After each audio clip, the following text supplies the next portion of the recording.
Ladies and gentlemen, here is an introduction for your motivational speech in the style of Shi Heng Yi, calm, reflective, and rooted in deep philosophical insight, with a clear sense of direction and inner discipline. There will come a time in your life when you open your eyes in the morning, and nothing feels right. You wake up, and the air feels heavy. The things that once brought you joy now feel dull. You move, but you feel no purpose. You speak, but your voice feels disconnected from your heart. In such moments the question arises, what do you do when nothing feels right anymore? This is not a question for the mind alone. This is a question for your spirit, your inner strength, because when the outer world becomes uncertain, the only compass you have is within. It is in times like these that many give up, but it is also in times like these that the strongest are forged. So in today's journey, I will not give you shortcuts. I will not give you distractions. I will walk with you into that silence where the real answers are found, and from that stillness, I will show you how to rise again, not by running away from what you feel, but by meeting it fully with clarity and with discipline. When nothing feels right anymore, the very first step is not to fight against what you are feeling. Most people, when faced with emotional confusion, pain, or disconnection, immediately try to suppress it. They distract themselves, run from it, or judge themselves for experiencing it, but in doing so, they only deepen the wound. True clarity and strength are not found in resistance, but in acceptance. Accepting the inner storm does not mean you enjoy it or want it. It means you acknowledge it without running. You look it in the eyes and say, yes, this is how I feel right now. The inner storm can take many forms. It might be sadness, confusion, exhaustion, hopelessness. It might feel like your motivation has vanished, or that the meaning you once held has slipped away. This storm is not your enemy. It is not a punishment. It is a message. It is the result of things that have remained unspoken, emotions that have been stored, thoughts that were never questioned. When it arises, it asks you to listen. But if you immediately push it down, if you escape into noise and distractions, the storm only grows louder in the background. Acceptance begins with silence, not outer silence, but inner stillness, to stop for a moment and say, I do not need to fix anything right now. I do not need to be somewhere else or someone else. I am here, and this is what I am experiencing. Most people misunderstand this kind of acceptance. They think it is weakness or giving up, but in reality, it is the highest form of inner strength. It is courage to face yourself exactly as you are without judgment and to sit with what is uncomfortable. That is the beginning of transformation. In martial arts, before any technique is mastered, the practitioner must first learn to become calm. No skill can be developed from chaos, and this teaching applies to the emotional and mental storms as well. If you cannot accept what is happening within you, you will always be trying to fix the surface while ignoring the root. But if you can become still and face the storm without resistance, then you begin to reclaim your power. Often, when people feel lost or directionless, they believe something is wrong with them. But in truth, the feeling of being lost is a natural part of any deep transformation. It is a sign that the old structures within you are dissolving, and this dissolving process, though painful, is necessary. Acceptance allows you to go through it consciously, rather than blindly. It helps you observe what is falling away and what wants to emerge. You must learn to sit with discomfort the way a monk sits with silence, without trying to escape, without trying to make it disappear. When you stop trying to fix the moment and start allowing it, you create space inside. Space to breathe, space to see clearly, space to understand, and in that space, something powerful happens. You begin to reconnect with yourself beyond the noise. You begin to hear your own voice again, not the voice of fear or doubt, but the deeper voice that knows the path forward. There is no shortcut to inner peace. It cannot be forced, and it cannot be found through denial. But when you accept the storm, when you open yourself to the full experience of what you feel without identifying with it, something begins to shift. Not on the outside, but within. You move from reaction to observation, from resistance to awareness, and that is where real strength is built. When everything around you begins to feel uncertain and nothing feels right anymore, it is easy to become overwhelmed by emotions. Doubt, fear, confusion, and sadness can cloud your vision and pull you away from your center. In such moments, the mind becomes chaotic and emotions become louder than reason. It is exactly in these times that structure becomes your ally. When emotion clouds direction, you return to structure, not because it will fix everything immediately, but because it anchors you when the ground beneath you feels like it's shifting. Structure is not just about routine. It is about discipline, order, and conscious repetition. It is the deliberate decision to hold yourself accountable to something, even when motivation has left you. Emotions are temporary. They rise, they fall, and they are often influenced by things outside your control. But structure is within your control, and when your inner world feels turbulent, a consistent external structure can help bring your awareness back into balance. Start with something small, a morning routine, a physical practice, a breathing exercise, a time to wake up, a moment to be still.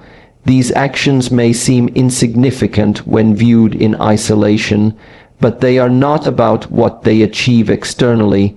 They are about what they restore internally. Each act of structure is a signal to your mind, I am still here. I am choosing to move forward, even if I don't feel ready. I am not being led by how I feel, but by what I have committed to. This is a principle deeply rooted in ancient practices. In the monastery, monks do not train only when they feel good. They do not meditate only when they feel inspired. They follow structure. Every day they wake, train, clean, breathe, reflect. This is not mechanical repetition. This is spiritual alignment, because even when the heart is heavy, the body can still move. Even when the mind is clouded, the breath can still slow down. Structure brings you back to the present moment and removes you from the endless cycle of emotional storytelling that the mind creates when it is left unchecked. The problem arises when people expect clarity to come first. They wait to feel inspired before they take action, but inspiration does not always precede action. Often it is the other way around. You move and then clarity comes. You show up and then strength returns. Structure teaches you this. It teaches you to act without being ruled by your changing inner weather. In the Shaolin tradition, this discipline is not seen as punishment.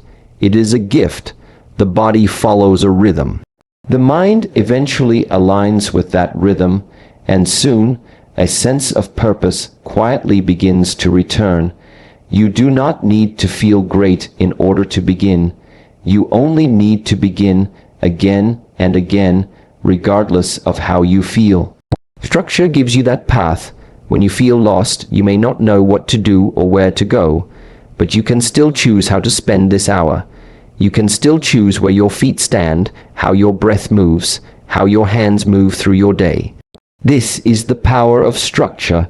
It brings the overwhelming vastness of your emotional world into the simplicity of the now. There is something healing about showing up for yourself when it's hard, not for results. Not for validation, but because you refuse to let emotions dictate your life. Discipline does not ignore emotions. It simply does not surrender to them. It creates a space where emotion can be observed, felt, and honored without letting it take control. And in this space of intentional structure, the fog begins to lift. Slowly, one breath, one step, one act at a time. When nothing feels right anymore, one of the deepest sources of confusion often comes from being too tightly bound to a fixed idea of who you think you are. The identity you've built over the years, the roles, the labels, the expectations, becomes like a mask that you wear so long you forget it's even there. And when life begins to change, when the things that once gave that identity purpose begin to dissolve, you feel like you're falling apart. But what is really happening is not a collapse, it's a shedding. To find peace in this process, you must learn to detach from identity and observe the self. Most suffering arises not from the experience itself, but from the story the mind tells about it. The mind says, I am not supposed to feel this way. I should be stronger by now. I should have clarity, purpose, direction, and every one of those sentences begins with I. But who is that I? Is it the unchanging self beneath the surface, or is it a collection of thoughts, habits, and external opinions you've absorbed over time? When you step back from the story and begin to observe the self without attachment, something profound starts to occur. The thoughts are still there, the emotions are still there, but your sense of identification with them begins to loosen. In ancient practices, there is a clear understanding that the self is not the mind, not the body, not the emotion. These are aspects of your experience, but they are not the core of who you are. When you observe your mind and realize you are not your thoughts, you create space. When you observe your emotion and realize you are not your anger, sadness, or confusion, you create freedom. And in this freedom, you begin to uncover the quiet observer within the part of you that remains unchanged, no matter what happens on the outside. To detach from identity is not to lose yourself. It is to find the part of you that was never dependent on outside roles in the first place. You are not your job. You are not your relationship. You are not the achievements you've collected or the failures you fear. These things may shape your journey, but they do not define your being. When everything external is stripped away, something remains. And that something is what must be cultivated. Begin by watching your thoughts without reacting to them. When the mind says, I am lost, just observe. When the mind says, I am failing, just watch. Let the thought arise, let it fall, and ask yourself, who is noticing this thought? That awareness, that presence, is your real self, and it cannot be touched by temporary emotion or passing struggle. But it can be forgotten when you are too tightly fused with identity. Letting go of identity does not mean you reject the world. It means you stop being controlled by the part of you that is afraid of change, because identity always wants consistency. It wants predictability, but life is not predictable. Life is movement, growth, shedding, rebirth. If you are clinging to a version of yourself that no longer fits who you are becoming, then that inner discomfort is not something to be fixed. It's something to be listened to. Observation creates stillness. Stillness brings insight, and insight gives birth to transformation. When you become the observer of your own experience, you begin to see the patterns that once ruled you. You see the way you chase validation. You see how you react to fear. You see how much energy is spent defending a version of yourself that no longer serves your evolution. And with this seeing comes choice. You are no longer reacting. You are responding. You are no longer stuck. You are aware. And in that awareness, something ancient awakens within you, something stable and deeply grounded, untouched by the noise of the world. In a world that constantly pulls your attention outward, stillness is a forgotten language. But when nothing feels right anymore, when everything inside you feels scattered and unsettled, it is stillness that offers the most direct path back to clarity. This stillness is not about physical silence alone. It is about inner silence, the quietness of the mind, the softening of the constant internal dialogue. It is in stillness that you come face to face with what is really happening beneath the surface, beyond the noise, beyond the stories. Stillness is not something that happens by accident. In the beginning, it feels unfamiliar, even uncomfortable, because most people have been trained to stay in motion. They fill their lives with tasks, with screens, with conversations, with movement, anything to avoid sitting with themselves. But avoidance only deepens the disconnection. When you feel lost, the answer is not always to do more. Often, the answer is to stop and listen, to become deeply present with what is, without immediately reacting to it. When you create space for stillness, you allow everything that has been suppressed to rise to the surface. This can feel overwhelming at first. Thoughts may race, emotions may come like waves, but stillness does not mean the absence of thoughts or feelings. It means not getting swept away by them. It means watching them, allowing them, and letting them pass like clouds in the sky. Stillness teaches you to witness rather than to chase, to sit rather than to escape. And from this position of calm observation, a quiet truth begins to reveal itself. That truth is not something new. It is something you already know, something your inner being has always held, but it has been buried beneath the noise of fear, comparison, expectation, and pressure. Stillness gives you access to this deeper intelligence. It is the state in which wisdom arises, not from books, not from others, but from your own direct experience. Clarity comes not by thinking harder, but by thinking less, and allowing insight to surface in its own time.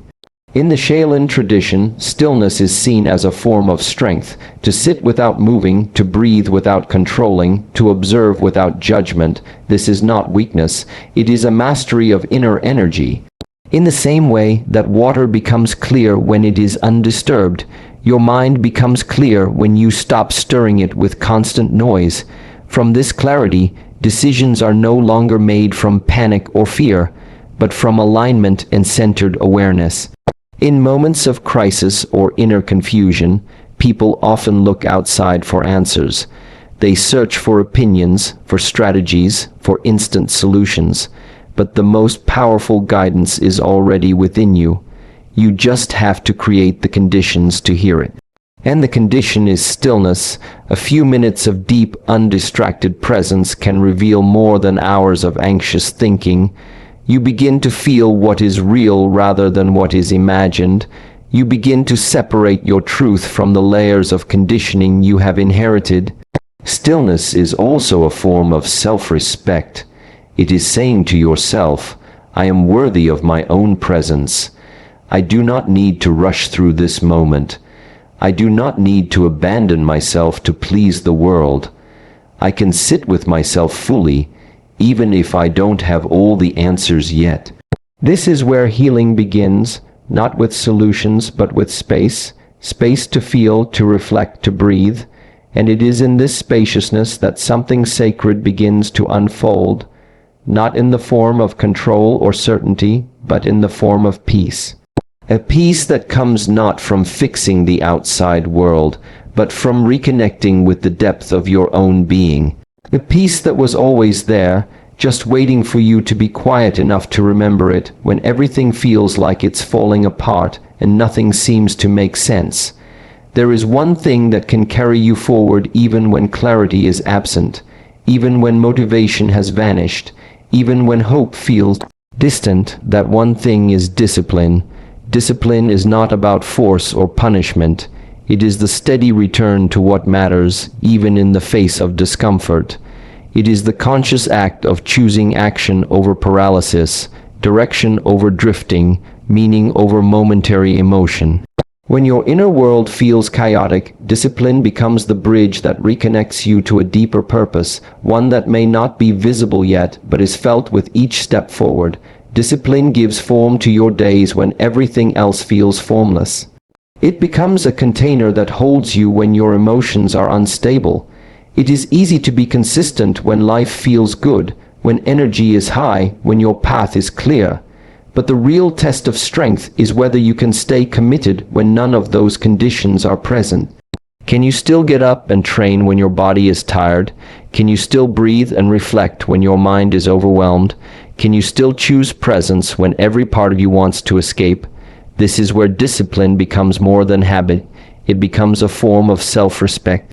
In moments of emotional struggle, discipline becomes the reminder that you are still in control of your choices, even if you are not in control of your feelings. You may not be able to change what is happening outside, but you can decide how to meet it. Discipline does not ask how you feel, it asks what you value, and then it calls you to act in alignment with that value again and again until it becomes natural. The body may resist, the mind may complain, but the disciplined heart moves anyway. It remembers that growth lives on the other side of resistance. In the monastery, discipline is not a temporary practice, it is a way of life. It is the rhythm that aligns the body, mind, and spirit. The schedule is followed not because it's easy, but because it builds inner order. When you repeat something with awareness, it becomes more than repetition. It becomes transformation. Through discipline, you begin to shift from chaos to clarity, not because your external circumstances changed, but because you changed how you show up to meet them. Every time you do something difficult with full presence, you train the mind to focus. Every time you choose movement when the body wants to stay still, you train the spirit to persevere. These small acts are not insignificant, they are bricks in the foundation of a stronger self. Discipline may not always feel inspiring in the moment, but it is the path through which inspiration returns. It is the structure that allows you to keep walking, even when the destination is not yet visible. When discipline becomes part of your life, you stop waiting for the right mood or the perfect timing. You begin to trust in your own consistency more than your temporary emotions. You start to see progress not just in results, but in the way you carry yourself. There is dignity in discipline. It reminds you that you are not helpless, even when life feels uncertain. You still have power over your attention, your time, your energy, and when you direct those with care, something within you starts to strengthen, quietly and steadily. Discipline is the act of building a future version of yourself, one small decision at a time. You may not see the impact right away, but every time you stay with the practice, every time you hold your intention steady, you are shaping the person you are becoming. It is not about intensity, it is about consistency. It is not about being perfect, it is about being committed. And it is through this commitment, especially when life feels heavy, that meaning is slowly restored, not through sudden insight, but through the quiet courage to keep going, one deliberate step at a time.